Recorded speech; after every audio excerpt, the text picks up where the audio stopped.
Hello, everyone. I'm here today with an artist, Mak Grgic, who's going to be performing next in our series. It's actually the first concert of our U.S. International Guitar Series season 2022. And unfortunately, he couldn't be with us in person, but he's going to be giving a virtual concert. How are you doing today, Mak? Hey, doing just fine and sending everyone greetings from Los Angeles. Great. So I just wanted to ask you a little bit about the program you're going to be playing. What kind of S- pieces and kind of tell us a little bit about the program. Oh, sure, my pleasure. The selection of the repertoire for the recital comes from my recent album release called Mak Bach, which was nominated for a Grammy recently. I'm not playing the full program. I'm missing a few chorales there, but the gist of it is there. So the program will start with the Flute Partita by Johann Sebastian Bach, an arrangement from my former teacher Ante Chagal in Zagreb, and then Mr. Walter Despal as well, sort of a joint arrangement effort there. That will be followed by the Violin Sonata number one, played in well-tempered A minor, not G minor. So that's BWV 1001. And the last piece on the program will be the six cello suite, BWV 1012. And this was my arrangement. Excellent. So I understand that you're going to be playing on a guitar that has a little bit a unique fret situation. You have movable frets and it's a tempered guitar. Could you tell us a little bit about that? Absolutely. So my journey in this research of historical temperaments and how they apply onto current instrument possibilities resulted in a couple of projects that were surround the concept of the well-tempered guitar, which is the guitar that you will see in the recital. That kind of a guitar has movable frets, yes. So each single fret can pretty much be adjusted to any type of tuning calculation we do. This particular guitar has the entire fretboard that's movable. You'll see a little brief sort of explanation about that during the concert itself. And there's another concept of a well-tempered guitar where each single fret can be moved by a little chisel. So those are the two ways we're tackling, the issues of retempering the current guitar that's an equal tempered instrument, and it's been a great and exciting journey, sort of researching all that and being continuously fascinated by the colors that come out of it. Excellent. Well, we're actually going to hear a selection from your new album and we're going to hear a video. Where was this recorded at? This was recorded at the Mary Chapel on the campus of Mount St. Mary's University, where I'm currently faculty at. Excellent. Excellent. So let's go to this now.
Beautiful, beautiful.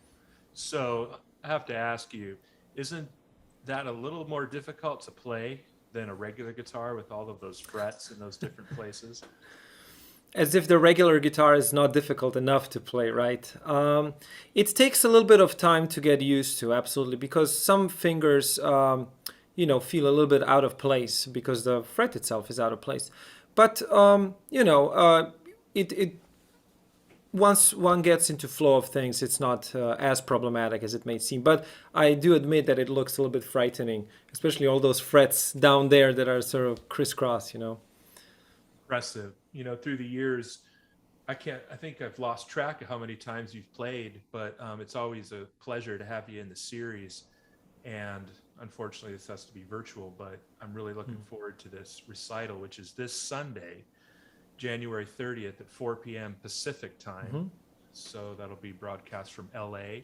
And also you'll be doing a master class on Saturday, tomorrow, at Tomorrow. 6:30 p.m. And we have some students lined up for you. So during this pandemic, how has it changed your life as far as your normal musician life, as far as performance and teaching? Yeah, I mean, it has changed drastically, and I'm sure everyone feels the same impact. Uh, Personally, for me, that meant that suddenly I was spending much more time here locally in Los Angeles, but because before I would be traveling all the time. But it's while difficult, the time also offered for many different opportunities to do certain other things that maybe I would have not done before. I have recorded my first album that will, with my original music that will be out later this year. That was a first, and I started a few ideas in the entrepreneurial realm that I always wanted to initiate. One being the virtual guitar orchestra that most of the guitar community has at this point been familiar with. We just released a big Romero anniversary project. Yes, Just I played on that actually. That was and William really a lot of you played on that, yeah. fun. One of like 100 plus guitarists on there. Yeah. That was fun. So that's been a lot of fun working with the Augustine Foundation, which is also one of the supporters of the series, and the educational institutions throughout the U.S. in sort of furthering the U.S.-wide ensemble initiative, guitar ensemble initiative. And then there's another company that I'm involved with, which is trying to solve the issue of retention within the music education. So we're building an app that is a game that will hopefully popularize music education Great. globally. So very excited about that. Great. Well, it sounds like you've been using your time very wisely. So I just wanted to remind you guys that the recital is this Sunday, and you can get tickets at our website at usclassicguitar.org. And the master class is Saturday. You can find out information about registering for that as well. Thank you for being with us today, Mak, and I'm looking forward to your performance on Sunday. Have a great Likewise, thanks for afternoon. having me, and we'll see you then during the weekend. See you. Thank you. Bye.